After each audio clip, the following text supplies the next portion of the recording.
Bem, o que a gente quer com essa nossa live, com essa nossa atividade de hoje, né? A proteção, defesa e promoção dos direitos humanos em tempo de Covid. A ideia é trazer para a categoria e para a sociedade essa relação íntima que existe entre os direitos humanos e a psicologia, enquanto ciência e enquanto profissão. Eu venho trabalhando bastante com a ideia e a concepção de que é preciso que compreendamos, enquanto psicólogos e psicólogas, né, que os direitos humanos aqui não é uma opção. Aqui eu falo na psicologia, enquanto ciência e profissão. Não é uma opção. E nem algum tipo de viés ideológico que se coloca na ciência e na profissão. Direitos humanos é o próprio fundamento da psicologia, se a gente compreende que a psicologia é uma ciência que procura entender, compreender este ser humano, né? Entender e compreender no sentido de trazer para a gente, sociedade e pessoas, mais ferramentas para que a gente possa levar a nossa vida de uma forma mais saudável, mais integrada, né, mais participativa, né? E então não tem como a gente pensar uma psicologia que não se fundamente nos direitos humanos. Bem, mas então, vamos nessa tarde problematizar e refletir sobre esse momento. E, para tanto, contar nesta conversa, a gente vai contar nessa conversa com a participação, né, da Bárbara Amelise, que está vindo conversar com a gente pelo CERDH, né, que é um programa do Estado. Ela vai explicar um pouco melhor aí durante o nosso, né, na nossa conversa, o que o CERDH faz, né, nessa vertente dos direitos humanos, e a Cláudia Maiorga, né, que está representando aqui a Comissão de Direitos Humanos do Conselho Federal de Psicologia. Cláudia Maiorga também dispensa grandes apresentações, né, pelo menos para o nosso público mineiro, com certeza, e tenho certeza que para o Brasil também, né? Vocês que estão nos assistindo são fundamentais para que o nosso debate aconteça de uma forma mais interativa, né? Comentem, coloquem suas dúvidas nos comentários dessa transmissão, para que possamos compreender melhor também as suas demandas sobre o tema e que a gente possa, então, dirigir um pouco a nossa conversa no sentido de atender a essa demanda e as questões que vocês têm sobre a temática, né? Gostaria, então, de pedir à Bárbara que comece a sua apresentação. A gente vai fazer uma divisão em 3 blocos, tá? No primeiro bloco, a gente vai dar para cada debatedora aí até 10 minutos para apresentar um pouco a temática de uma forma mais geral. E nos outros 2 blocos a gente vai já interagindo com vocês, respondendo as questões que aparecerem, ou também as questões que vão surgindo do próprio debate. Então agora a bola é com você aí, Bárbara. Boa tarde a todas e a todos. Meu nome é Bárbara Amelise, né, como o Reinaldo já me apresentou. Eu sou mestre em Teoria do Direito e também sou assessora na Subsecretaria de Direitos Humanos da Secretaria de Estado de Desenvolvimento Social. Na Secretaria de Estado de Desenvolvimento Social, eu coordeno o projeto CERDH, né, que é o Projeto Sistema Estadual de Redes em Direitos Humanos, que a gente ainda vai falar um pouco sobre ele aqui. Primeiramente, eu gostaria de agradecer, né, imensamente ao convite do Conselho Regional de Psicologia de Minas Gerais, né, para estar aqui hoje, debatendo com a grandíssima professora Cláudia Maiorga, né, agradecer a presença do Reinaldo, a presença de cada um de vocês, e é bastante relevante nós trabalharmos o tema da proteção, da defesa e da promoção dos direitos humanos em tempo de Covid, principalmente pela situação, né, que todos nós estamos atualmente. E eu gosto de partir de um lugar sempre conceitual, né? Direitos humanos são muitos, né? Então, de que direitos humanos estamos falando? Existe a perspectiva que é universalista, existe uma perspectiva que é mais decolonial, de compreensão de direitos humanos, mas como ponto de partida aqui, nós vamos colocar o escopo conceitual legal, né? Entendendo direitos humanos como um projeto moderno de sociedade, com todos os problemas, né, que a modernidade traz também, e as facilidades também, né? Mas esse projeto moderno de sociedade, né, é construir uma sociedade livre, justa, igualitária, sem quaisquer preconceitos de raça, cor, gênero ou quaisquer outras formas de discriminação. Mas a grande pergunta que a gente tem, né, é como manter esse projeto de sociedade em tempos de pandemia, né? Quem são os responsáveis por essa manutenção? Quais são os níveis de proteção que nós temos que dar para cada tipo de subjetividade, grupo e identidade? Qual é o papel do Estado nisso? Qual é o papel de cada profissão nesse projeto de sociedade? E especificamente, como a psicologia pode contribuir para efetivar esse projeto de sociedade? Nós temos, gente, que atualmente, né, todos os teóricos que começaram a estudar um pouco sobre a pandemia, né, estão trazendo, né, uma certa unanimidade em dizer que a sociedade ou mudou, ou ela está em processo de mudança, né? E a grande questão é, será que a sociedade mudou mesmo? Se houve mudança, né, essas mudanças são de ordem social, ou são de ordem subjetiva, ou são de ambas as ordens, né? Se nós partirmos do pressuposto de que a pandemia, né, tem feito com que a sociedade repense seus próprios processos e que ela, sim, pode estar em processo de transformação, tanto no âmbito social quanto no âmbito subjetivo, um caminho metodológico para a gente pensar essas mudanças poderia ser a partir dos efeitos, né, dos efeitos causados pela pandemia. Eu vou propor, assim, inicialmente, só para a gente começar o debate, né, nós trabalharmos com 4 perspectivas de efeito, e a consequência, né, desses efeitos, tanto do ponto de vista social, quanto do ponto de vista individual e subjetivo. O primeiro efeito é o distanciamento e o isolamento social, né? O segundo efeito é a possibilidade iminente de morte, estamos diante de um efeito, né, de possibilidade iminente de morte. O terceiro efeito eu vou trabalhar como o conceito de fake news, né, e o direito à informação. E o quarto efeito seria o que a gente vai chamar, em atenção à nomenclatura do teórico psicólogo, inclusive, Philip Zimbardo, sobre o efeito Lúcifer, né? Quais são as principais consequências, assim, né, para início de debate? Como é que a gente pode pensar consequências do distanciamento e do isolamento social? Se nós pensarmos, o mote do isolamento, né, é falar, fique em casa, né? Mas do ponto de vista subjetivo, esse processo de ficar em casa tem gerado em algumas pessoas, né, uma sensação de falta de liberdade, o que pode gerar alguns tipos de sofrimentos psíquicos, ou pelo menos pode contribuir para isso.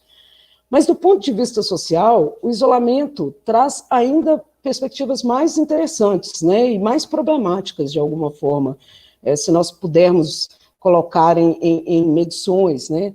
Como é que a gente vai dizer, fique em casa, para uma população em situação de rua, que não tem uma casa para estar, né? Como é que nós vamos dizer isso para a população circense, né, que é itinerante na sociedade? Como é que nós vamos dizer isso para as mulheres em situação de violência doméstica, que vão ficar ainda mais próximas dos seus agressores, né? Dentro do ponto de vista da possibilidade iminente de morte, né, do efeito da possibilidade iminente de morte, é claro que essa perspectiva de podermos morrer a cada momento, né, ela é natural do ser humano, mas a gente não lida com a morte, né? A pandemia tem trazido um pouco o debate da morte para perto da gente. E se isso, de alguma forma, gera também algum tipo de ansiedade que pode gerar um sofrimento psíquico, do ponto de vista social, né, nós temos que pensar se nós não estamos experienciando, né, vivências que já lidam com essa possibilidade iminente de morte todos os dias, como, por exemplo, a juventude negra. Né? A juventude negra tem que lidar todos os dias com essa possibilidade iminente de morte. Será que nós não temos que repensar esses processos a partir do ponto de vista dessas subjetividades? No terceiro efeito, né, que são as fake news e o direito à informação, do ponto de vista subjetivo, nós sabemos as consequências desse processo, né, principalmente a partir de discursos que vão sendo disseminados, como o uso de medicamentos ainda não aprovados, né, não validados pela OMS, mas também, do ponto de vista social, né, nós temos que pensar se a fake news não tem a ver com o problema intrínseco vinculado à educação, né? Será que nós não estamos trabalhando ali a questão do analfabetismo, né, dos problemas de decodificação de símbolos? E do ponto de vista do efeito Lúcifer, né, que é o último que eu queria colocar aqui para já passar a bola para a Cláudia, né, efeito Lúcifer é um termo de um autor chamado Philip Zimbardo, né? E a ideia dele é tentar descobrir como pessoas boas se tornam más. E esse é todo o processo dele dentro desse livro. E quando a gente... Hannah Arendt também trazia um pouco disso na ideia de Eichmann, né? Será que todo mundo tem um Eichmannzinho dentro de si, né? E que aflora em determinadas circunstâncias sociais? A gente tem que pensar que, do ponto de vista subjetivo, né, a pandemia pode estar alimentando em algumas pessoas esse Eichmannzinho, né, essa tendência para o mal. Mas, do ponto de vista social, isso é ainda mais complexo quando nós pensamos os processos de racialização e preconceito, né? Uma das questões que tem aflorado é o preconceito, por exemplo, com migrantes, né? Temos a designação do vírus como um vírus chinês e toda essa perspectiva. Mas o que eu quero dizer com isso, né, é que, independentemente do efeito sobre o qual nos debrucemos, né, o plano de fundo de debate é sempre pensar qual é o papel do Estado, qual é o papel das universidades e qual é o papel de toda a sociedade, né, para garantir os direitos da população, mas principalmente garantir os direitos daquilo que a gente chama de grupos sistematicamente vulnerabilizados. Né? E grupos sistematicamente vulnerabilizados são essas subjetividades, identidades, grupos mesmo, né, que diferentemente de toda a sociedade hegemônica, não tem um mesmo patamar de discursos, né? Hegemonicamente, eles são impossibilitados de ter o mesmo nível de discurso, a mesma identificação social. Né? E eu gostaria de partir mais ou menos desse lugar, né? Da gente discutir os públicos sistematicamente vulnerabilizados e esses efeitos da pandemia para eles.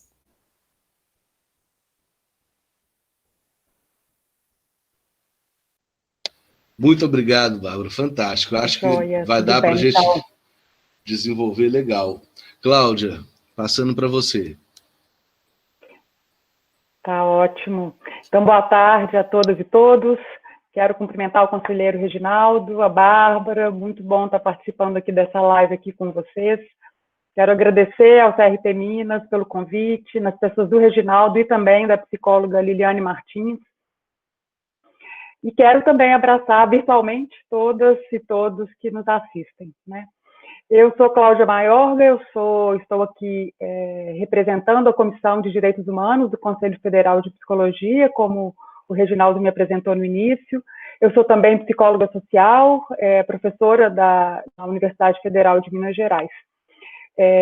Bem, antes de começar aqui com as minhas primeiras reflexões e esse diálogo, né, com essa fala muito potente que Bárbara, né, já trouxe aqui algumas reflexões, algumas provocações, eu não queria deixar de começar sem pontuar uma conquista muito importante que todas nós que atuamos no campo dos direitos humanos tivemos no dia de ontem, né? Queria trazer aqui nas palavras da Ana Marta Loboski, que é uma ferrenha lutadora antimanicomial, que ontem foi o derradeiro paciente de saúde mental deixou o Hospital Galba Veloso.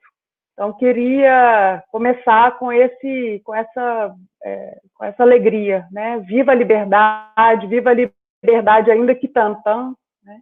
Nem um passo atrás, Galba Veloso nunca mais, que é o grito que o Fórum Mineiro de Saúde Mental, desde ontem, a partir de uma luta de tantos anos, pôde expressar. Bem, a Comissão de Direitos Humanos do Conselho Federal de Psicologia tomou posse no dia 24 de março. Então, vocês podem ver que a gente já começou os nossos trabalhos em meio a essa pandemia da Covid-19, instalada no nosso país, bem, no planeta, né, algo sem precedentes, né, para todos nós. Então, nós já iniciamos os nossos trabalhos muito atentas à pandemia e à sua relação com os direitos humanos. No dia 22 de abril, quase um mês depois que a gente tomou posse, né, as comissões de direitos humanos do Sistema Conselhos de Psicologia publicaram uma nota que foi dirigida aos 3 poderes do país e à sociedade civil, de uma forma geral, com recomendações de medidas de curto, médio e longo prazo, né, orientando, recomendando, né, às políticas públicas, ao Estado, aos 3 poderes, como eu já disse inicialmente, uma série de medidas que deveriam ser tomadas para reduzir os impactos da Covid-19 nas condições de vida das populações mais vulnerabilizadas do nosso país, né? Sempre atento nessa perspectiva de promover melhores condições de saúde individual, mas também coletiva. A gente sabe que a pandemia da Covid-19 ela nos coloca um problema muito complexo, né? Não há dúvida de que é uma situação que atinge absolutamente todas as dimensões da vida social. Nós estamos diante de uma crise que ela é sanitária, ela é econômica, ela é social, ela é também cultural, e que, como a Bárbara também já mencionou, ela atinge de forma mais profunda as populações mais vulnerabilizadas do nosso país. É um país com um histórico colonial, com um histórico de muito autoritarismo, com profundas e estruturais desigualdades sociais, e é fundamental, né, que a gente pense em medidas para a manutenção da vida e a garantia dos direitos de todas essas pessoas, né? Muito baseada nesse marco teórico que Bárbara compartilhou aqui conosco. Também isso tem orientado, em grande medida, o trabalho da Comissão de Direitos Humanos do Conselho Federal. Além disso, a gente tem entendido, né, a gente tem discutido muito sobre isso, que essa situação ela nos coloca, mais uma vez, diante de um problema que jamais poderá ser resolvido por um único ator na sociedade, né? É fundamental que a gente, mais do que nunca, faça redes, faça articulações, né, faça interseções, né, para atuar no enfrentamento dessa pandemia. Não é, de forma nenhuma, o problema de um ator só. Não é só o Estado que vai dar conta, não são somente os indivíduos, não somente os movimentos sociais, não somente as instituições. Então, somos todos que precisamos, né, nos posicionar e nos dedicar nas nossas ações, nos nossos pensamentos, nas nossas articulações, ao enfrentamento à pandemia.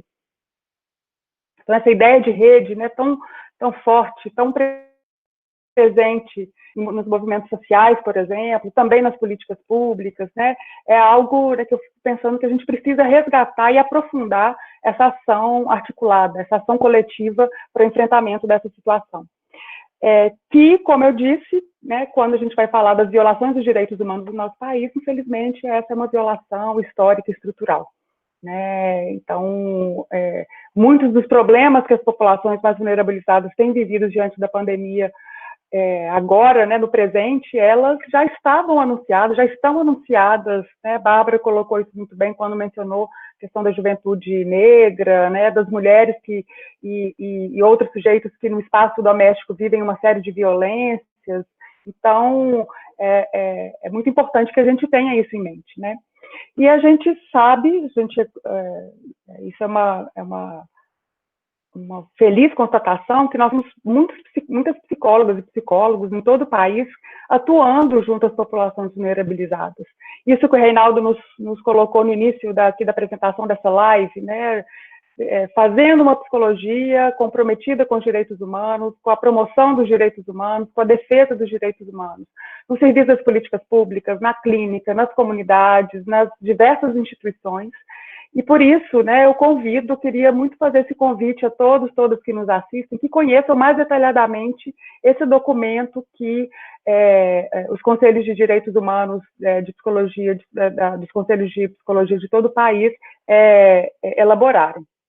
Esse foi um documento publicado, ele indica 12 recomendações, né, são recomendações muito importantes, mas eu gostaria de ressaltar algumas delas, assim, para o início aqui da nossa conversa e até para trocar essa ideia aqui com Bárbara, né?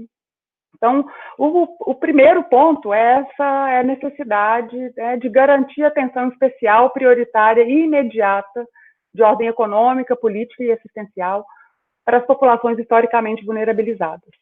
Essas populações, elas estão listadas no documento, né, e como eu disse, essas vulnerabilidades, elas não são frutos do presente, elas têm uma construção histórica, então é importante que a gente também retome, né, processos e políticas que a gente já vinha construindo, mesmo antes de sermos tomados por essa pandemia.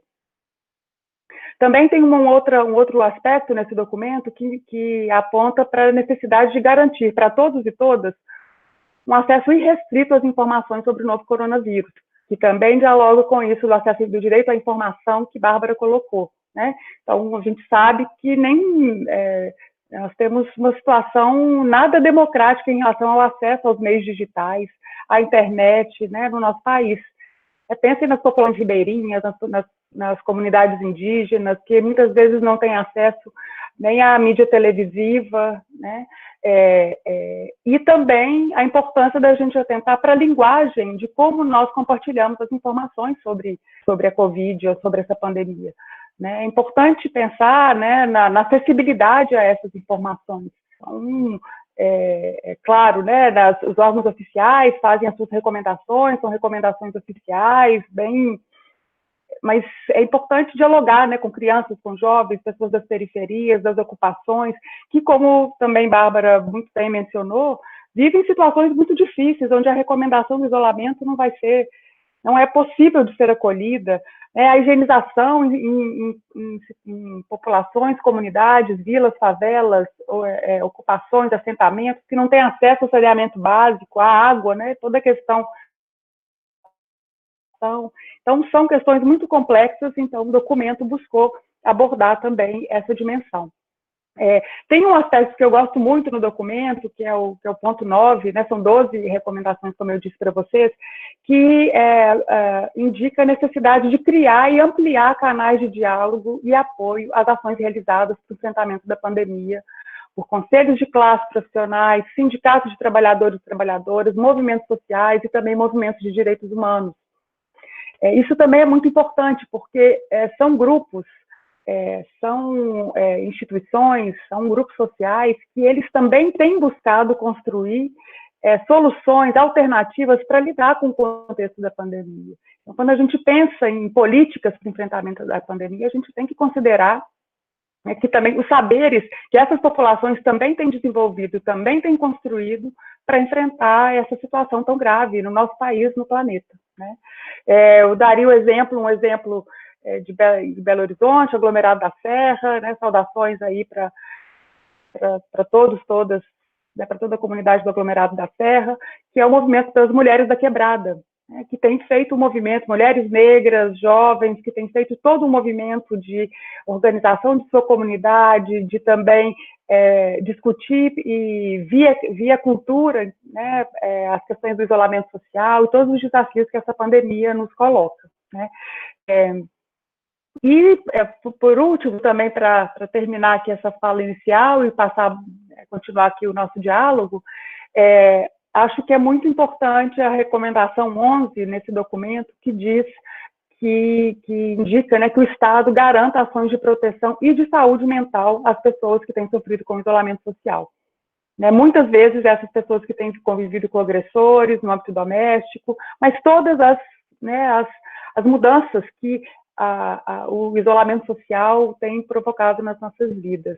O isolamento social não é uma medida trivial, embora seja a medida cientificamente comprovada, né, mais eficaz para lidar com a pandemia. Ela não é uma medida trivial, né? E até faço referência aqui a que essa dimensão da saúde mental também foi apontada pela ONU, numa publicação feita em 14 de maio, dizendo que toda e qualquer política que tente pensar em ações para enfrentamento à pandemia deve considerar a dimensão da saúde mental. Então, essas são algumas dos pontos que foram abordados nesse documento, que eu quero compartilhar com vocês, e, de novo, convidá-las para conhecer esse documento, né? Então, passo aqui a palavra para a minha companheira aqui da live. Bem, antes de voltar para a Bárbara aqui, deixa eu fazer algumas considerações aqui, né? Primeiro, né, agradecer a exposição inicial das duas. Acho que já deu para sentir assim, a potência dessa conversa, né? Todas as possibilidades que a gente abre quando traz a questão dos direitos humanos para a pauta, né? Queria lembrar a quem está chegando agora, né, que este é um encontro virtual promovido pelo Conselho Regional de Psicologia de Minas Gerais, com a temática proteção, defesa e promoção dos direitos humanos em tempo de Covid, né? A gente convida todo mundo aí a fazer as suas perguntas nos chats, né, e a gente vai tentar responder o que for possível aí. O que não dermos conta de responder aqui, a gente garante que, de alguma forma, a gente retorna com, né, depois, nas nossas salas, tudo bem? Queria lembrar também que o CRP construiu, para esse momento, né, específico da pandemia, um hot site, crpmg.org.br/coronavírus. Lá a gente colocou todas as informações e trabalhos e projetos que o CRP vem desenvolvendo, normativas, orientações, né, específicas para esse momento, tá bom? Vamos começar agora o nosso segundo bloco, né, com as perguntas, e eu queria também acrescentar aqui, né, ser mediador é bom por conta disso, né? Na hora das perguntas, a gente tem o privilégio de fazer a primeira pergunta, né? Mas a minha primeira pergunta tem muito a ver com duas das perguntas que já me foram repassadas aqui, a pergunta do Pablo Fagundes e da Liliane Martins. Depois eu vou fazer a do Felipe, da Felipa Marques também, tá? Mas é porque essas duas têm um gancho, que é a do Pablo Fagundes, como pensar nos direitos humanos para pessoas transexuais? Sabemos que existe uma invisibilidade grande para este público e carência de políticas públicas. E a Liliane Martins pergunta, direitos humanos para que humanos, né? A provocação que eu queria fazer em cima dessas duas perguntas porque o que eu vi é que um ponto de convergência, um dos pontos de convergência da fala das duas é exatamente a população vulnerável, né? A população que historicamente está em condição de vulnerabilidade, que não entrou em condição de vulnerabilidade especificamente por conta da pandemia, né? Elas já vivem na sua história de existência a vulnerabilidade, né? As trans é um público que está aí dentro deste grupo, né? E uma das grandes queixas das pessoas que não entendem o que é os direitos humanos é exatamente o discurso de que direitos humanos é só para essas populações, né, em situação de vulnerabilidade. É como se os direitos humanos escolhessem o seu público, né? Bem, então eu queria colocar essa questão para, né, problematizar um pouco as duas perguntas, e já vou fazer logo a outra pergunta da Felipa Marques, e aí passo a bola para vocês aí responder. A pergunta é, Sim, não é um problema de um ator só. Todos precisamos nos dedicar nas nossas ações, nos enfrentamentos à pandemia. Mas como a psicologia, especificamente enquanto ciência, pode ser um destes atores com a potência suficiente para fazer alguma coisa, mesmo diante de todo este sufocamento por parte do governo federal. Aí eu passo a bola aí, né, para a Bárbara. A gente está nessa ordem, Bárbara e Cláudia, né? Então a Bárbara começa aí. Vou começar, então, Reinaldo, sobre o público, né? Direitos humanos são para quem, né? É certo, gente, e tem até uma frasezinha, né, que as pessoas usam, direitos humanos para humanos direitos, seria isso? Né? E com certeza não é, né? A grande questão de direitos humanos, gente, e isso é importante a gente estabelecer, né, que direitos humanos têm que ter dois tipos de perspectiva de visão, né? Quando direitos humanos, e essas visões, elas têm a ver, inclusive, sobre essa parte que eu começo, né? Quando a gente olha do ponto de vista subjetivo e quando a gente olha do ponto de vista social, né? Se nós pensarmos bem, né, do ponto de vista social, direitos humanos são para todas as pessoas, né? Este é o público-alvo geral de direitos humanos. E todas as políticas precisam ser pensadas, principalmente no que tange a conscientização e a promoção de direitos para este público. Mas do ponto de vista social, né, quando a gente olha mesmo, na verdade, do ponto de vista subjetivo, né, quando a gente olha o sujeito, nós temos que pensar sempre que direitos humanos precisa olhar para quem não tem o direito, para quem não tem igualdade de acesso ao direito. O que significa isso? Todas as vezes que nós vamos analisar quem não tem igualdade de acesso a direitos, nós estamos dizendo que alguém consegue ter acesso ao direito, né? Basicamente, se nós estamos trabalhando que nós precisamos chegar numa igualdade de direitos, alguém acessa direitos, e um outro alguém não acessa, né?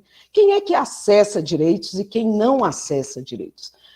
Dentro da perspectiva da sociedade brasileira, né, nós temos que pensar sempre que aquele que é o homem branco, né, hétero, todas as vezes que ele chega numa delegacia, geralmente ele é muito bem atendido, né? Porque a perspectiva racial que nós carregamos até sem ver, né, já nos traz que ele é a pessoa em situação de violência, ou seja, ele é a vítima, né, entre aspas.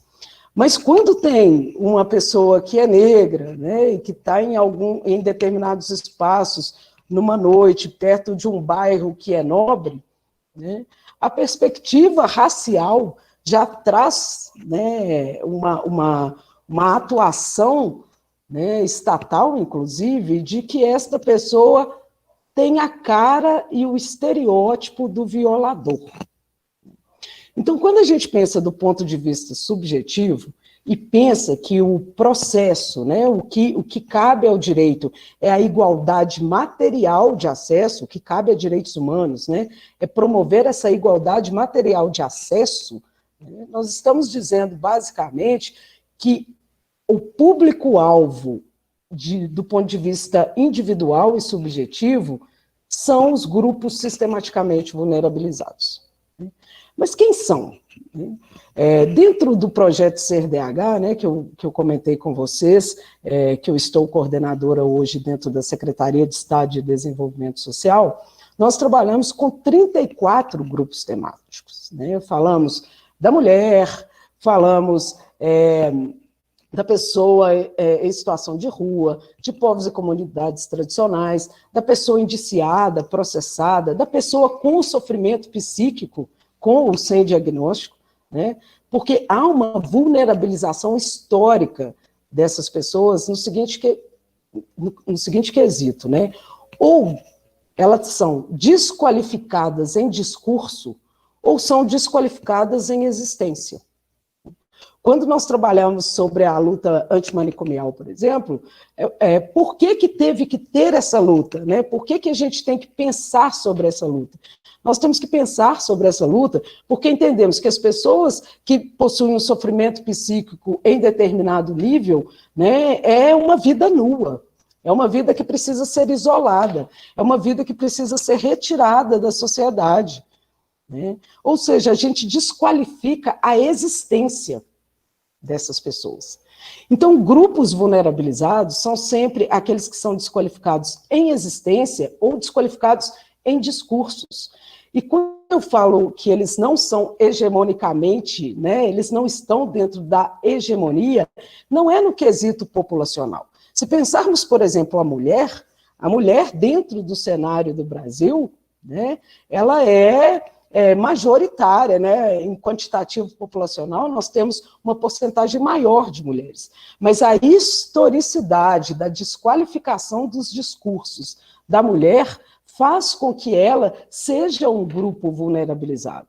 Né? Se pensarmos que demorou anos para uma mulher poder ocupar os espaços de universidade, ocupar os espaços de debate, né, estar em espaços de poder, e que até hoje nós estamos na luta pelos espaços de poder, em especial para as mulheres negras, né, porque não se vê mulheres negras em espaços de poder, nós estamos contando sobre uma historicidade de desqualificação de discurso.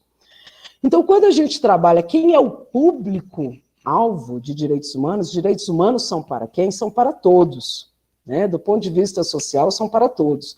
Mas esse homem branco, hétero, né, e aí eu estou brincando com isso, do homem branco, hétero, né, estou usando essa nomenclatura para significar que este é o estereótipo hegemônico.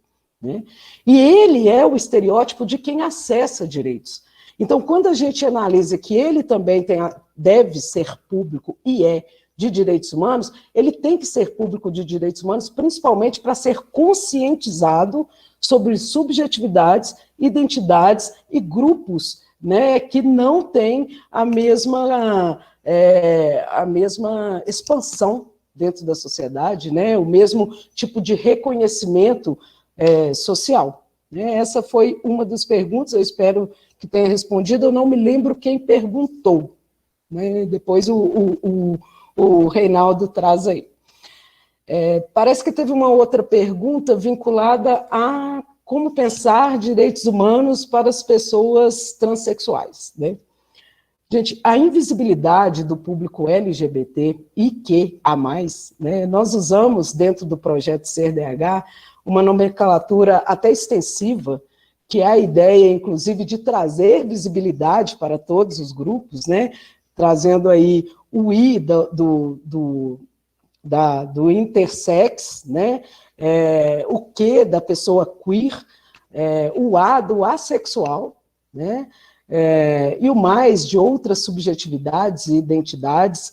Nós trazemos essa nomenclatura alta, né? Maior do que é utilizada nos Estados Unidos, por exemplo, em determinados órgãos conhecidos, né, como a ONU, se usa LGBTIQ, no Brasil, geralmente, se usa LGBT, né? Dentro do Projeto SER, aqui na Secretaria de Estado de Desenvolvimento Social, nós fizemos uma extensão para dar visibilidade a todos esses grupos, chamando de LGBTIQA+. E aí, eu vou aproveitar até a deixa, né, para fazer um convite para cada um de vocês que estão nos assistindo para acessar o portal SER-DH. É serdh.mg.gov.br.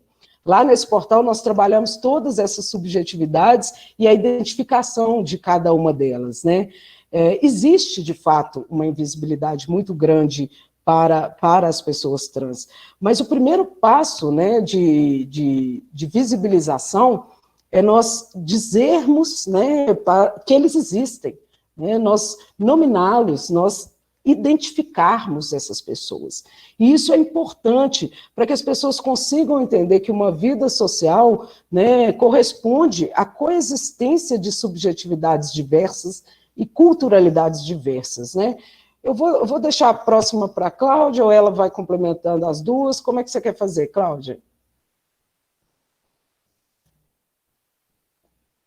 senão eu vou falando. Posso retomar aqui sim, Bárbara. Beleza. Posso falar aqui, vamos lá. Então, queria agradecer a Pablo, Felipe e Liliane pelas ótimas perguntas. Acho que Bárbara já tocou de uma forma, né, excelente aí em algumas delas. Vou começar por essa, direitos humanos para quais humanos, né? Essa acho que é a grande questão da luta, da defesa e da promoção dos direitos humanos no nosso país. Existe o que a gente vê, quando eu tentei aqui na minha fala inicial resgatar esse histórico estrutural das desigualdades e violações dos direitos humanos, isso se relaciona fortemente com uma disputa que nós encontramos no espaço, no debate público, né, de quem é humano na nossa sociedade.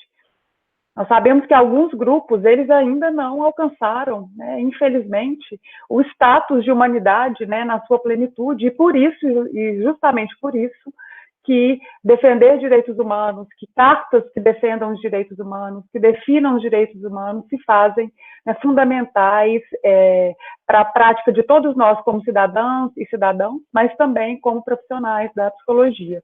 Né?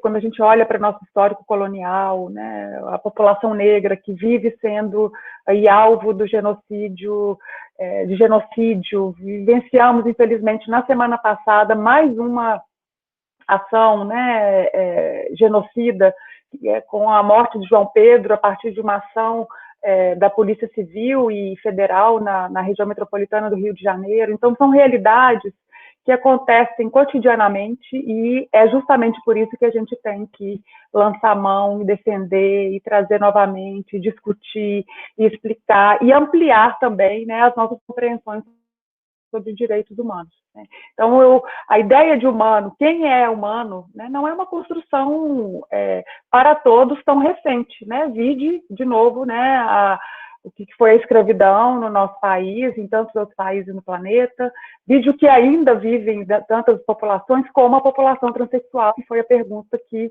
também foi feita aqui para a gente, né, Bárbara? Então, sem dúvida nenhuma, a questão da invisibilidade da população transexual, ela é uma realidade, e talvez alguns dos fatores mais urgentes em relação à pandemia, dos impactos da pandemia para essa população, ela gira em torno de 3 pontos principais: a questão da saúde, do emprego e da renda. Né? A gente sabe que o perfil socioeconômico das mulheres, da população transexual, ela é de muita vulnerabilidade, né?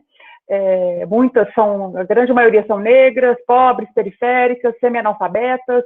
Então, se interseccionam uma série de situações de vulneráveis que são vividas aí por esses sujeitos. Né? Muitas nem sequer têm cadastro nas organizações governamentais para receber algum tipo de benefício, cadastro único, as dificuldades imensas em relação à documentação, né, para acessar as políticas públicas de assistência, de saúde. Na área da saúde, né, a gente poderia dizer que também as questões, né, o acesso à saúde, ele é muito precário para essa população, para essas populações. Então, a pergunta, o que fazer? Né? Acho que o primeiro ponto é que a gente escancare, né, dê muita visibilidade, colabore com a visibilidade e sempre em diálogo com essa população. Eu gosto muito de insistir nesse aspecto, assim, né? Aquela máxima, né, nada sobre nós sem nós, né, isso vale para esse momento. Né? As políticas para enfrentamento à pandemia, elas devem incluir esses sujeitos, essas populações como interlocutores prioritários, né, para que a gente cada vez mais compreenda a realidade dessas populações e que a gente possa pensar em políticas efetivas para o seu enfrentamento. Né? Sobre a contribuição da ciência e a psicologia, né, da ciência e a psicologia, nossa, tem muitas contribuições, né, de diversos níveis, né, desde toda essa atenção, todas as reflexões e produções que têm sido realizadas sobre a questão da violência, a violência direcionada específica a essas populações mais vulnerabilizadas, as formas de enfrentamento, E aqui eu quero trazer, né, a importância da teorização, que algumas perspectivas em psicologia que dialogam com perspectivas feministas, com perspectivas dos direitos humanos, com as perspectivas decoloniais, tem trazido, né, da importância desse momento da gente promover a política do cuidado. Né? O cuidado foi, durante muito tempo, considerado algo menor, né? Algo, inclusive, das mulheres. Né? Nós, da psicologia, muitas vezes somos compreendidos e compreendidas como profissionais do cuidado. Não é mesmo? E isso foi sempre muito desvalorizado, como algo que não interessaria ao bem comum, aos valores públicos. E hoje, mais do que nunca, a dimensão do cuidado ela aparece como uma urgência, como uma dimensão ética e política que deve orientar as nossas ações e as nossas compreensões dos efeitos da pandemia junto a essas populações.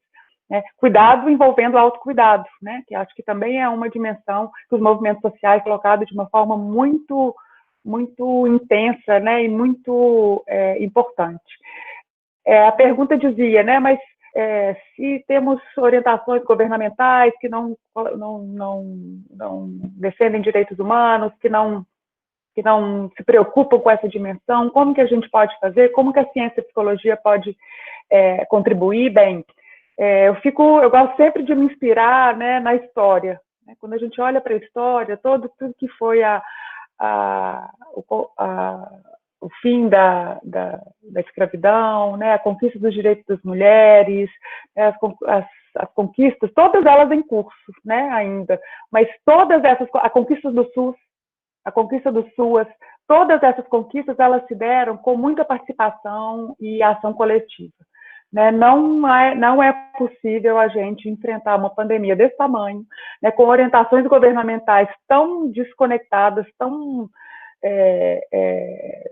que não consideram, né, os efeitos nessas populações sobre as quais a gente está falando aqui, se a gente não vai enfrentar, se a gente não abraçar e ter a clareza de que a gente vai precisar fazer um trabalho coletivo, onde ciência, profissão, política pública, os sujeitos, os movimentos sociais, né, se organizem, né, não estou querendo propor aqui homogeneidade de forma nenhuma, essa diversidade ela é muito rica para a gente pensar em formas de superar os efeitos que essa pandemia, efeitos sanitários, efeitos econômicos, culturais, diria também psicossociais, né, que está tendo na vida de todos nós e com mais intensidade nos grupos vulnerabilizados.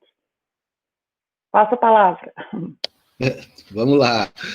Sabia que eu bati assim, exatamente, né, não tinha dúvida sobre isso, e acho que quem está assistindo aí está sentindo e deve estar gostando bastante aqui.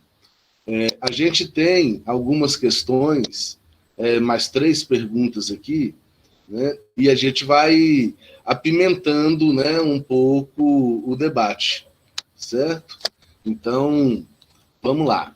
Antes de fazer as perguntas, queria reforçar novamente, né, para quem está entrando agora, que este é um encontro virtual do CRP, do Conselho Regional de Minas Gerais, de Psicologia, com o tema Proteção, Defesa e Promoção dos Direitos Humanos em Tempos de Covid. Vamos lá, então, às nossas 3 outras questões, que eu acho que vai dar um bom volume, assim, né, para a gente melhorar a nossa discussão aqui, para aprofundar ela.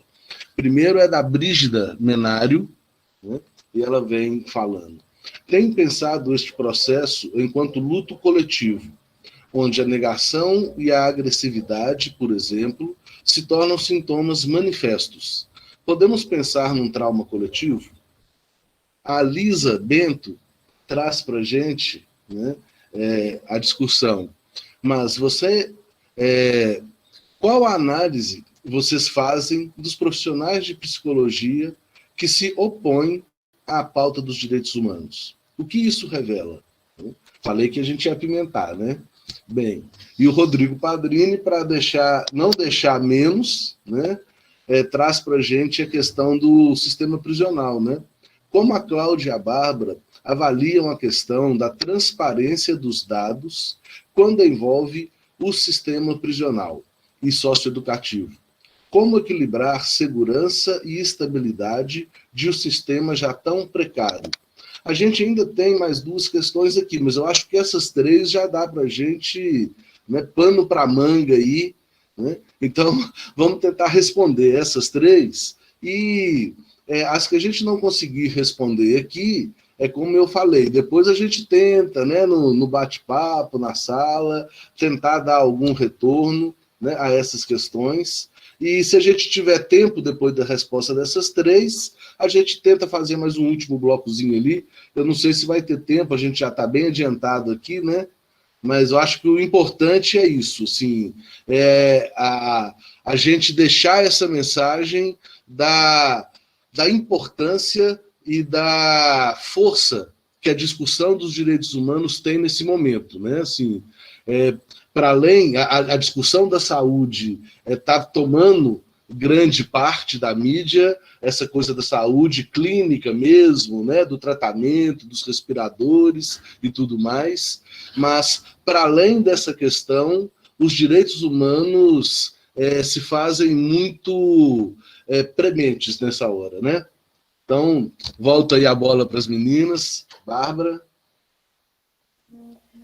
Então, respondendo a primeira, né, a primeira pergunta da Brígida, né, será que nós podemos pensar num trauma coletivo, né, como esses sintomas de agressividade?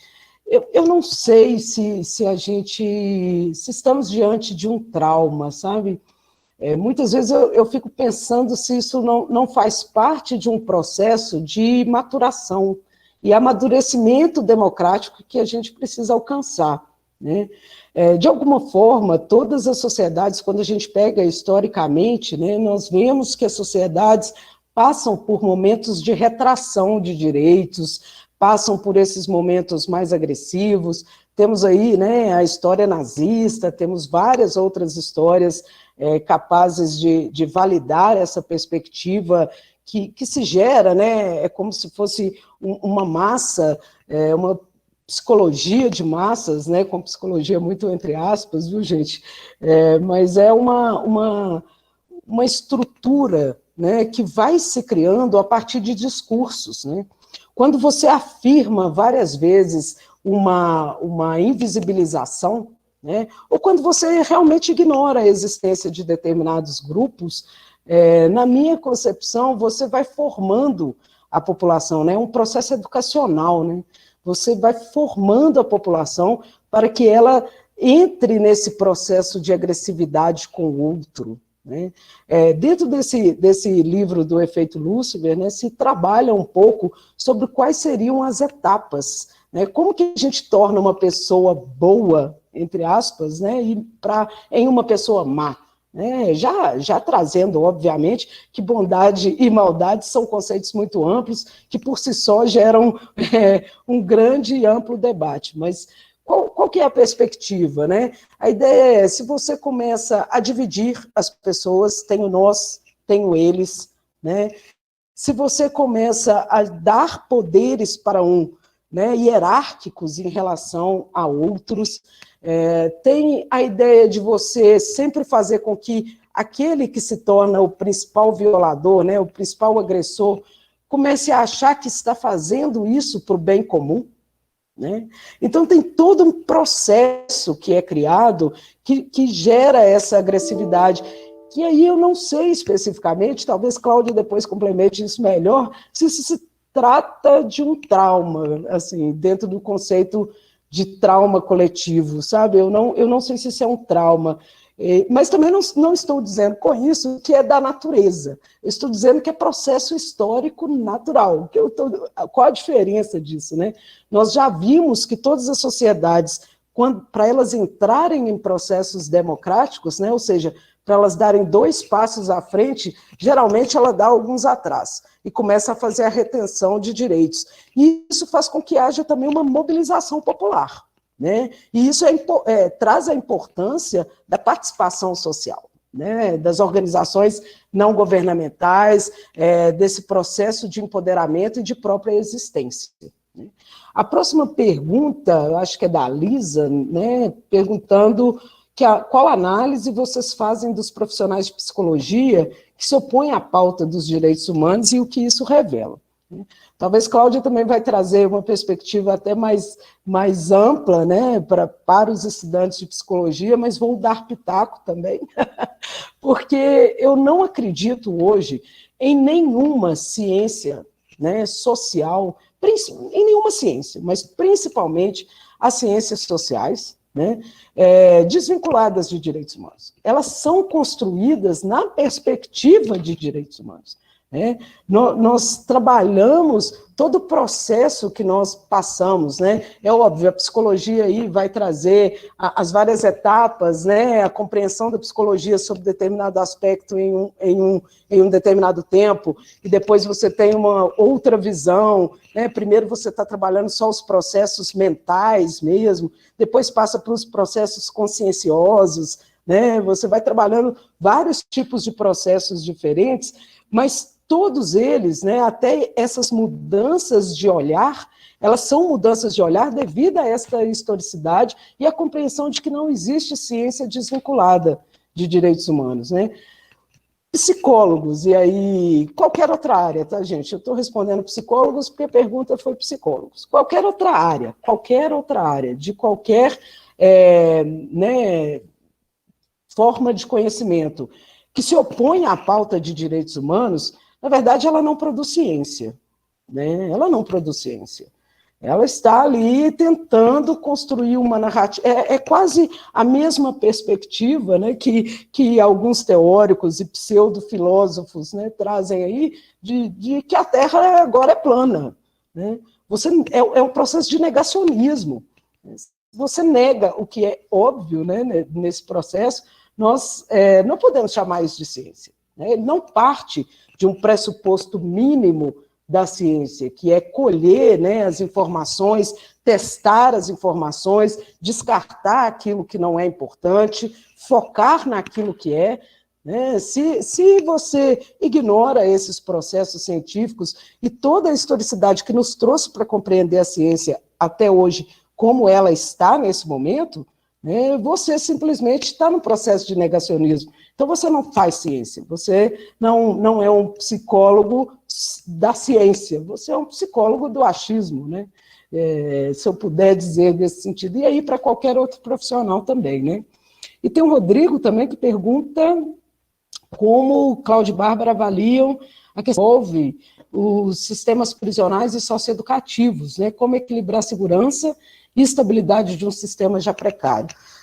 A população em situação de privação de liberdade, gente, e aí eu estou trabalhando tanto, né, o sistema socioeducativo, mas também estou trabalhando as prisões no sentido amplo, né, para a população acima de 18, ou em alguns casos acima de 21, né, ela é um problema muito sério dentro dessa pandemia. Porque o pressuposto da pandemia é o isolamento. Né? Quando a gente pega qualquer forma de privação de liberdade conjunta, nós estamos trabalhando exatamente a perspectiva de aglomeração. Nós estamos com esse problema claro agora. Né? E diante disso, assim, todas as várias ações de governo, né? E não necessariamente do executivo, né, gente? Lembrando que o poder é legislativo, ele é judiciário também. Então, quando você vê algumas ações do legislativo e do judiciário que ocorreram no sentido de tentar deixar mais e mais pessoas, né, que estão nesses processos de resposta à lei em casa, você tem uma reação muito negativa da sociedade. Mas a sociedade não pensa que ali pode ser uma proliferação, né, da própria Covid. Né? E quando você fala nos dados, eu acho que hoje, em quesito de dados, nós estamos com dificuldade em todos os âmbitos. Né? Não temos... a gente pode citar como exemplo o próprio auxílio emergencial do governo federal. Né? Eles fizeram uma prospecção para atender X e já chegamos praticamente em 2X. Ou seja, o invisível, né, o invisibilizado, apareceu ali e o governo não tinha noção disso. Ele não tem um sistema de cadastro muito expressivo. Então, nós temos uma sequência de problemas de dados mesmo no governo, seja para sistema prisional e seja para qualquer outro tipo de sistema. Não sei se tinha mais uma, né? Tinha mais uma, Reinaldo? Não, era essas mesmas agora. Então, Nós vamos Cláudia. fazer um terceiro bloco aqui, liberar. Só liberou um terceiro bloco. Então tá bom. Vai lá, Cláudia. Então, gente, vamos lá, né? Agradecer também a Brígida, Lisa, Rodrigo, pelas ótimas perguntas. A Bárbara já tocou em algumas delas, não vou repetir, né, algumas questões. Só queria comentar sobre a questão do trauma coletivo. Eu não sei dizer, né, seria precipitado já chamar dessa maneira, mas não há dúvidas de que nós vivemos efeitos, né, individualmente, coletivamente, de um grande trauma, sim. Eu prefiro comparar com os efeitos que desastres têm causado nas populações, tanto nos indivíduos quanto nas comunidades, nas populações. Aqui em Minas Gerais, nós vivemos recentemente 2 grandes desastres, né, desastres socioambientais, o desastre de Mariana e o desastre de Brumadinho, né, conhecido dessa maneira, com traumas, com efeitos, né, na saúde mental, efeitos no meio ambiente, efeitos socioeconômicos, efeitos na educação, na saúde, no projeto de vida, na própria percepção de si no mundo, né? E a gente vê alguns estudos já apontando assim, consequências da pandemia nas nossas vidas, né? Primeiro, a relação para aqueles que têm um trabalho, né, que estão em casa em isolamento, essa relação vida privada e trabalho, ela tem reorientado totalmente a nossa relação com o tempo, com o espaço, né? As pessoas têm tido dificuldades, né, de organizar suas rotinas, né? Isso, como eu disse, o isolamento social não é uma medida trivial, né? Então, tem tido esses impactos, essa insegurança em relação ao futuro, o que vai acontecer, né? Pessoas queridas, próximas a mim, podem falecer, e de fato podem, né? A pandemia, ela é uma coisa muito grave, né? Uma situação muito grave que a gente tem vivido. Mas queria lembrar que algumas populações, e volto, né, a isso que a gente tem conversado aqui, das populações vulnerabilizadas, elas já vivem esse trauma, né, há muito tempo. As expectativas de vida, a insegurança em relação à expectativa de vida, vamos colocar aqui a população negra, a população indígena, né? Há dificuldades, né, de articular dimensões da vida por uma série de violações vividas. Então, eu tenho recorrido, e o Conselho Regional de Psicologia, né, de Minas tem um grupo de trabalho para pensar a psicologia em contexto de desastres. Eu acho que tem uma semelhança, uma aproximação, que eu acho que vale a pena uma interlocução e até uma aproximação de pensar a questão dos desastres, da questão da pandemia, a partir dessa perspectiva, né?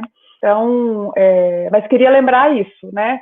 Que se para alguns esse trauma, todos esses efeitos da pandemia, né, elas são novos, para algumas populações ela já está presente aí há muito tempo, né? Talvez até desde sempre, e que é um grande desafio a gente recuperar, vou dizer, toda essa, conseguir reparar todas essas violações que essas populações têm vivido, e também nos solidarizando, compartilhando também os efeitos que tem tido nas populações mais privilegiadas, vou colocar dessa maneira, né?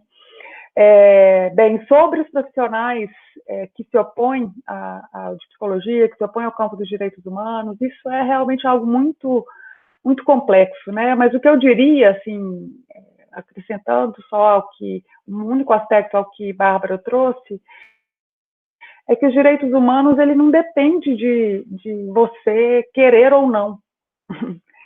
Você não pode querer ou não defender os direitos humanos. Os direitos humanos são direitos, né? Eles estão antes de nós, antes dos indivíduos, antes de posições individuais.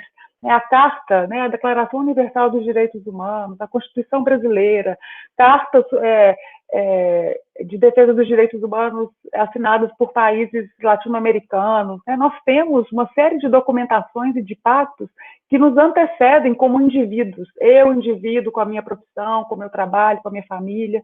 Então, essa é um grande desafio para todos nós, né? Sobretudo nós que defendemos essa relação intrínseca entre psicologia e direitos humanos, mas eles estão antes de nós, não depende de uma decisão individual, né? Junto com isso, eu também tenho analisado assim, como que a dimensão da laicidade do Estado também é algo que está algo muito sério no nosso país. É também um problema histórico, mas que nos últimos tempos tem se acirrado.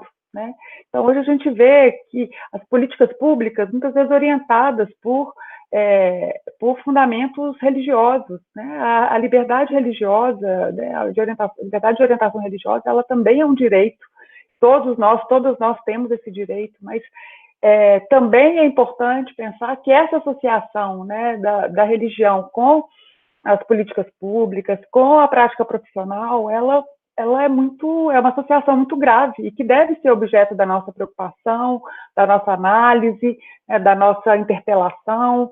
E isso não quer dizer que nós estamos querendo impor. Como eu disse, os direitos humanos estão antes de cada um de nós como indivíduos. Então, é complexo, é um paradoxo, né? Precisamos discutir, mas ao mesmo tempo não está em questão, né, se esse direito ele é legítimo ou não, né? A história foi construindo, né, essa dimensão e legitimando essa posição, né? Sobre o sistema prisional também a Bárbara já colocou muito bem. Eu só queria mencionar, né, que recentemente, algumas semanas atrás, não vou lembrar exatamente, o Conselho Nacional de Justiça também fez uma recomendação aí importante em relação ao sistema prisional brasileiro. A gente sabe que é um sistema prisional, né, que tem uma violação generalizada dos direitos fundamentais dos presos, relacionada à dignidade, integridade física, integridade psíquica, superlotação carcerária, precariedade nas instalações, são muitas vezes esquecidos pelo Estado, né? A gente sabe que essa população, voltando àquela pergunta que a Liliane fez na primeira rodada, né? Quem são os humanos, os direitos humanos? Certamente a população encarcerada, ou egressa também do sistema prisional, elas são, infelizmente, menos humanas, né? Foram se constituindo dessa maneira, e vale destacar, população majoritariamente negra, né, população majoritariamente das classes populares, né, então é importante fazer essa ressalva aí também, esse destaque aí também, desculpa. Beleza. Eu acho que a gente está tendo um bom ibope. Liberaram para a gente mais um bloco de perguntas. Né? Eu queria dar só um pequeno pitacozinho nessa coisa dos psicólogos que não aderem, para julgar uma isca para talvez uma próxima live do CRP e outras discussões que vêm acontecendo, que é com a questão da formação, né? Assim, a pessoa passar por todo um processo de formação e mesmo assim, né, não conseguir compreender em que universo ela está entrando, né? Eu acho que é uma discussão importante que a gente faça assim, os rumos da formação em nível superior nesse país, né?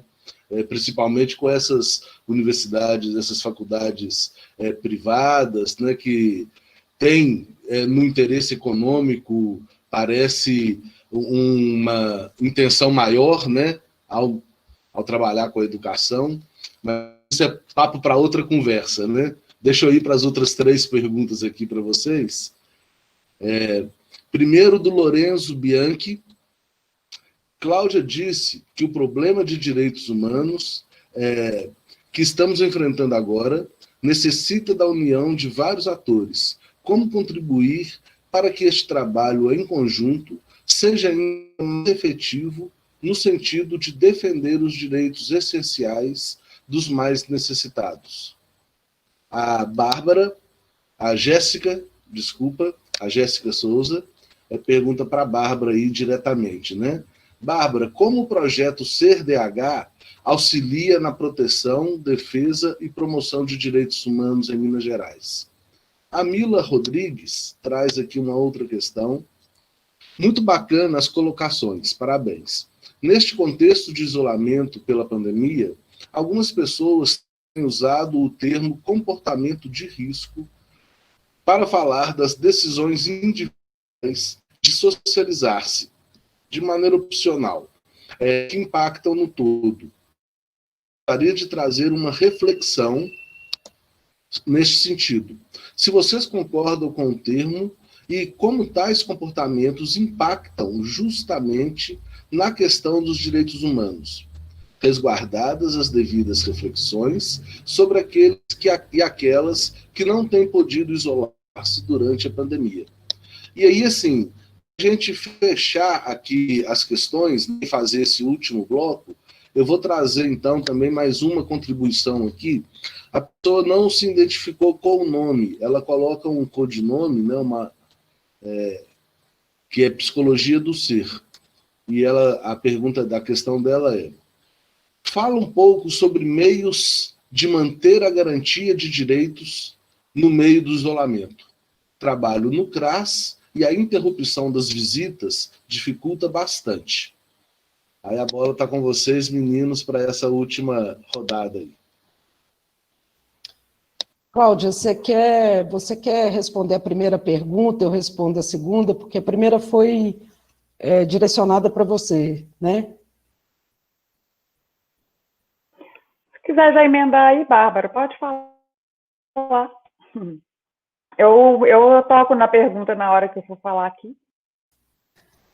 Então tá, eu vou direto então para a pergunta da Jéssica, né, que fala, Bárbara, como o projeto SER-DH auxilia na proteção, defesa e promoção de direitos humanos? E eu estou absolutamente feliz de ter essa pergunta, né, que vocês já ouviram a expressão, a pessoa levantou a bola para o outro cortar? Então fiquei feliz, quero muito responder sobre isso. A primeira questão, gente, o projeto SER-DH, ele parte de um pressuposto, né? E o pressuposto dele é aquele escopo de sociedade de direitos humanos, ele é incapaz de ser resolvido pela política pública de direitos humanos sozinha, né? Ou seja, a política pública de direitos humanos não é capaz sozinha de construir uma sociedade livre, justa, igualitária, sem preconceitos, né? Quaisquer tipos de preconceitos. Isso seria inviável. Então, o que o projeto pensa? Ele pensa que, na verdade, quando o projeto pensa, ficou parecendo uma coisa estranha, né? O que pensamos para o projeto? O que pensamos para o projeto? A grande questão é pensar o seguinte: quando uma pessoa vai numa unidade básica de saúde e é atendida, é que a gente pode sentir que, efetivamente, direitos humanos atingiu a praxis social. Quando alguém busca uma vaga numa escola pública e consegue, né, perto da sua casa, é que nós podemos sentir que direitos humanos alcançou a sociedade. Então, nós entendemos que não é possível, né, falar de direitos humanos sem integrar a rede de direitos, né, a rede de proteção, promoção e defesa. Mas quem são? Né? Quem é essa rede? O que compõe essa rede? Nós entendemos que tanto a assistência, quanto a saúde, assistência social, né, a saúde, quanto as universidades, quanto as organizações não governamentais, quanto a cultura, a educação, precisam estar integradas para que a gente possa efetivar direitos humanos. Então, a proposta do projeto SER-DH é integrar redes governamentais e não governamentais para construir um sistema de garantia, proteção e defesa e promoção dos direitos humanos. Todo projeto, ele tem 3 eixos, né? O projeto está estruturado em torno de 3 eixos. O primeiro eixo é pensar o seguinte: não existe falar da política pública de direitos humanos sem falar de integração. Precisamos integrar a nossa rede. E por que precisamos integrar a nossa rede? Nós temos 3 variáveis, gente, que são muito claras para quem trabalha no projeto, né? Para quem passa a se dedicar a estudar direitos humanos. A primeira variável é que a gente tem uma alta incidência de violações de direitos, né? Temos uma alta incidência. E isso é crescente. Não é, a pandemia ainda está crescendo alguns outros tipos de violações de direitos, mas é crescente, né? Ou seja, aumentar o sistema de segurança pública, fazer mais cadeias, né? Não tem resolvido o problema, né? Temos uma alta incidência de violações de direitos. Esse é um primeiro ponto. Um segundo ponto, é óbvio também que temos uma subnotificação, né, das violências. Por que a gente fala sobre subnotificação?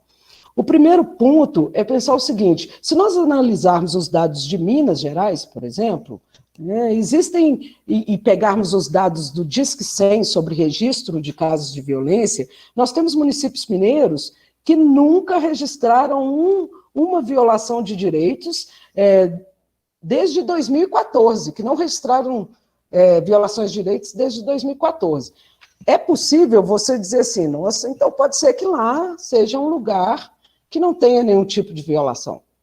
Mas quando nós vamos analisar que lugar é esse, geralmente são lugares que têm os menores IDHs, Índices de Desenvolvimento Humano, no estado de Minas Gerais. Então, qual é a lógica, né? Há uma inferência de que, na verdade, os dados de violação estão subnotificados, né? E o terceiro ponto que a gente precisa pensar, que é a questão da baixa responsividade da rede. O que eu estou querendo dizer com isso? Quando um caso é encaminhado para a nossa rede, é encaminhado para um CRAS, é encaminhado para uma delegacia, para a unidade básica de saúde, e isso casos encaminhados pelo Disque 100, tá, gente? Que é o serviço que registra denúncias de violações de direitos.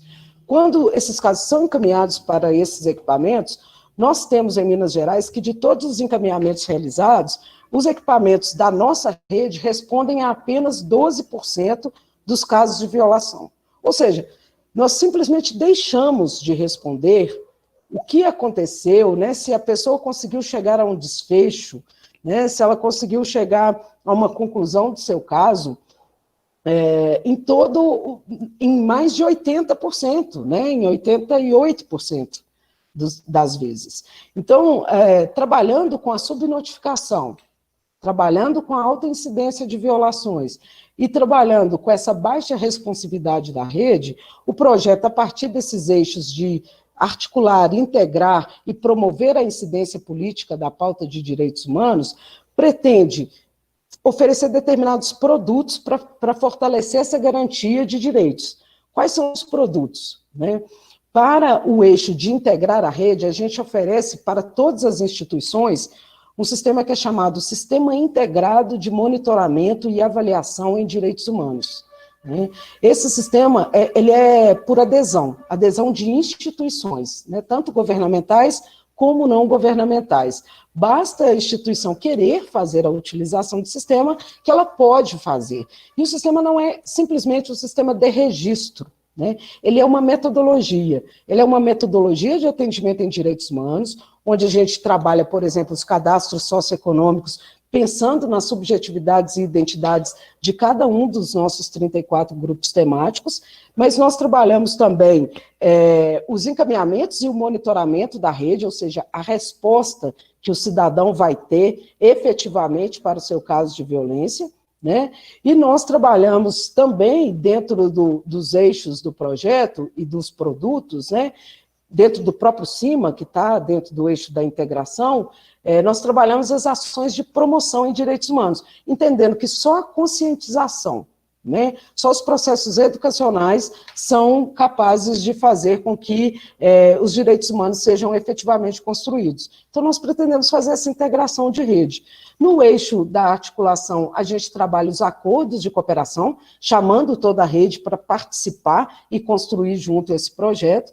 E no eixo incidência política da pauta de direitos humanos, nós colocamos como produto principal o portal CERDH, que eu já falei aqui, mas vou falar de novo, acessem depois, cerdh.mg.gov.br,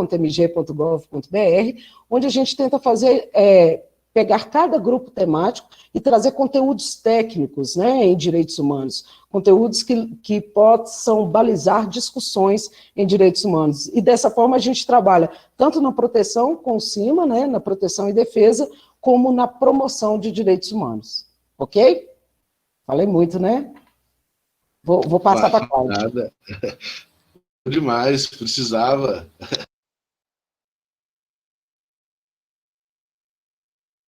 Então, vamos lá de novo, ótimas perguntas, né? O Lourenço e a Mila querida.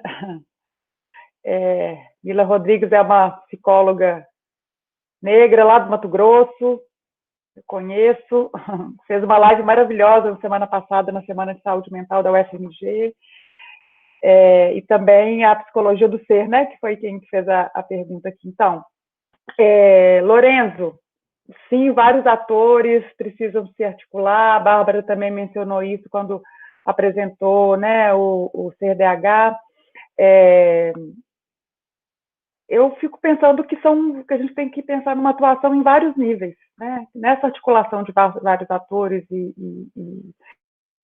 instituições e sujeitos, a gente tem um nível, né, que é dos sujeitos em mais individual, tem um nível institucional, um nível do coletivo, e cada uma dessas ações ela tem uma importância muito grande, né, para a promoção dos direitos humanos, né? Então, fico pensando como sermos mais efetivos. Eu acho que o primeiro ponto é não desistir, né? Não desistir. A pauta dos direitos humanos, ela sempre foi urgente no Brasil, sempre. Ela não é urgente agora com a pandemia, ela se acirra, sim, com a pandemia, mas ela sempre foi urgente. Grupos sociais, movimentos sociais, né, esses grupos que a gente está nomeando aqui como mais vulnerabilizados, eles também têm uma história de muita resistência no nosso país. Se a gente conseguiu mudanças, está muito relacionado com o enfrentamento que as mulheres negras, o movimento LGBT, o movimento negro, o movimento dos trabalhadores e trabalhadoras, né, o movimento de juventude, bem, tantos os movimentos das periferias, fizeram e têm interpelado. Então, acho que um ponto que eu acho que para fortalecer ainda mais essa nossa ação em rede é que a gente se abra para relacionar e escutar essas vozes, essas histórias, essas contribuições que esses sujeitos já vêm trazendo ao longo da história. Nós não estamos começando direitos humanos do nada, do zero, né? Tem uma luta. Às vezes a gente fala de direitos humanos como se fosse assim da carta, né, da Declaração Universal, geralmente, muitas vezes aparece dessa maneira, para a vida real. E eu gosto muito de lembrar que a história dos direitos humanos, ela se dá a partir da luta, que se transforma em documento, em legislação e normativa, e para depois retornar, inclusive, para a vida cotidiana, para a vida social, e se transformar, de fato, em vida cotidiana, né? Esse é um grande desafio. Mas eu gosto também muito de convidar, né, os meus interlocutores, interlocutoras, né, com quem eu trabalho, com quem eu dialogo, para fazer um exercício que eu aprendi muito com o feminismo. Né? Eu trabalho na área da psicologia social, na perspectiva feminista interseccional. Gosto muito de pensar a desigualdade social brasileira a partir dessa perspectiva interseccional. E tem um exercício, né, um posicionamento que o feminismo nos convoca, que é um movimento de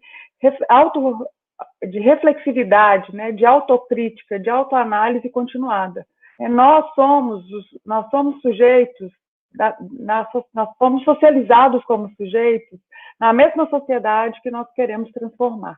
Então, muitas vezes, nós também, mesmo bem intencionados, mesmo, né, abraçados lá com os direitos humanos, muitas vezes nós acabamos reproduzindo violações, violências, silenciamentos, invisibilidades, desqualificações desses mesmos grupos que a gente pretende defender. Eu acho que um exercício muito importante para a gente poder efetivar, fortalecer uma ação dos direitos humanos na nossa profissão, na nossa vida como cidadãos e cidadãs, é que a gente faça esse movimento, assim, né, analisando os impactos de lugares privilegiados que muitas vezes temos, os privilegiados de fala, privilegiados de reconhecimento.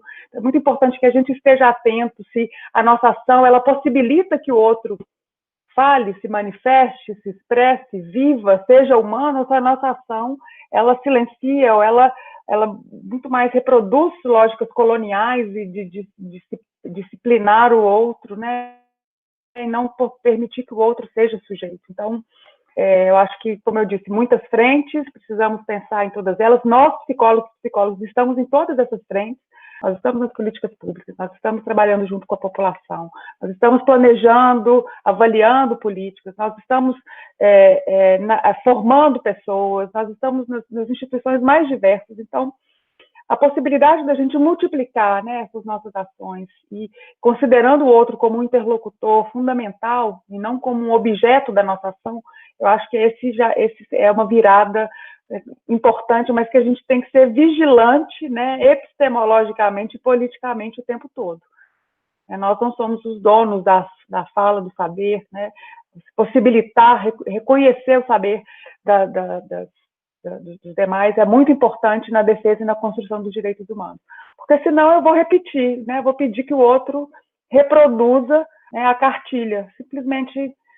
Fico até lembrando lá da educação bancária do Paulo Freire, né? Assim, eu simplesmente fico depositando na cabeça das pessoas os conteúdos sobre direitos humanos, mas não necessariamente entendendo quais são os desafios que as pessoas têm para implementar isso, para concretizar isso, para aderir a esses princípios e perspectivas, né? Não sei se eu respondi, adoraria ficar aqui muito tempo conversando sobre isso, porque eu acho que essa é uma pauta para todos nós, psicólogos, como que a gente pode fortalecer a nossa ação no campo dos direitos humanos. Mila, comportamento de risco, né? Eu vejo que ela muitas vezes tem uma abordagem da ideia de comportamento de risco que responsabiliza exclusivamente as pessoas individualmente pela situação da pandemia, né? Por se correr o risco, por se expor a ser infectado, né? Assim, isso é uma perspectiva muito presente. Assim. É claro que a gente não pode negar que tem uma dimensão individual, né? Tem uma dimensão individual, e que você bem colocou. E há ressalvas para aqueles que não podem nem tomar a decisão pelo isolamento, por várias condições aí que a gente já conversou um pouquinho aqui nessa live, né? O que eu acho é que a gente tem que pensar, e aí eu sou psicóloga social e vou refletir um pouco sobre isso, que indivíduo e sociedade, eles estão conectados, interligados. Infelizmente, a nossa sociedade individualista, ela foi constituindo subjetividades que nos isolaram da ideia de sociedade. Muitas pessoas, elas pensam na vida, pensam nas questões muito a partir dos seus próprios umbigos, né? Da sua própria... A realidade é o seu próprio umbigo, e não consegue ver para além de si, né? Então, promover formas de conectar, né, assim, indivíduo e sociedade, entendendo que o que eu faço tem a ver com um todo, né, e que o que a sociedade faz, isso também me impacta, me sentir ser social, sujeito social, acho que é um ponto muito importante, assim, acho que eu até estou indo um pouco além de dizer se a ideia do comportamento, a noção de comportamento de risco é apropriado ou não. Acho que não é apropriado se a gente foca as soluções e a única possibilidade de ação nos sujeitos, né? Não, né? A gente precisa articular essa dimensão subjetiva, individual, com essa dimensão social e pensar nessa interseção, né? Sobre a psicologia do ser, que fez a pergunta sobre como garantir os direitos, se o CRAS, né, se nós não estamos fazendo as visitas. Bem, essa também é um grande desafio que a gente tem nesse contexto de pandemia, né? Nós vamos ter isso que tem sido chamado do novo normal, né? Nós vamos ter que reinventar as nossas práticas. E também inclui isso, reinventar as nossas práticas também de defesa dos direitos humanos, de promoção dos direitos humanos. Não jogando fora toda a história, acúmulo, conquistas, né, e saberes que foram construídos das lutas pelos direitos humanos, né? Mas a gente vai ter que pensar, né? Vou falar aqui do contexto da universidade. Nós estamos debruçados, analisando como que nós podemos... nós sabemos que essa situação ela vai se estender, né? Todos os números, e o Brasil, infelizmente, a curva do Brasil, ela está assustadora, né? O número de mortes se multiplica, né, a cada semana, né? Assim, é muito triste o que está acontecendo no nosso país. Então, nós não vamos sair dessa situação amanhã. Tem pressão das questões econômicas, mas a gente vai ter que reinventar essas práticas, né? Então, as políticas públicas também vão precisar, né, analisar e reinventar e ver como fazer esses atendimentos, né, como pensar em... Hoje eu participo do Comitê de Enfrentamento ao Coronavírus da UFMG, e a gente discutia isso hoje, né, assim, de aquela ideia, né, da redução de danos, né, da gente pensar em práticas também na perspectiva da redução de danos. Essa pode ser uma inspiração importante para a gente inventar, né, construir isso que tem se chamado de novo normal. Então, é um desafio grande, não é um desafio simples, colegas, né? Infelizmente, eu adoraria estar aqui para refletir, dizer que amanhã já não, é muito grave o que está acontecendo no nosso país, mas nós não estamos parados, não. Tem muita gente construindo coisas muito importantes aí nessa história. Beleza, gente. É isso, né? É um assunto que, se a gente deixar, a gente estende, né, por uns 4 ou 5 dias aqui. Eu não vejo a hora da gente poder continuar esse bate-papo presencialmente, para poder tomar uma cerveja junto, abraçar, né? E agradeço demais, né, a participação da Bárbara e da Cláudia. Agradecemos a todos e todas que nos acompanharam aqui. Forçando o compromisso do CRP junto com a para as questões que têm emergido todos os dias neste contexto de pandemia, através de uma crise sem precedentes e sempre para contribuir com a sociedade neste momento. Estamos engajadas em contribuir da melhor maneira possível com as profissionais. Reforçamos que todos os nossos canais de atendimento estão disponíveis no endereço cg.org.br/atendimento. Essa também ficará salva no canal do CRP no YouTube e poderá ser acessada a qualquer momento. Obrigado a todas as contribuições. Seguindo nas redes sociais e acompanhe o site crpmg.org.br/coronavírus. Até mais. Um abraço. Valeu.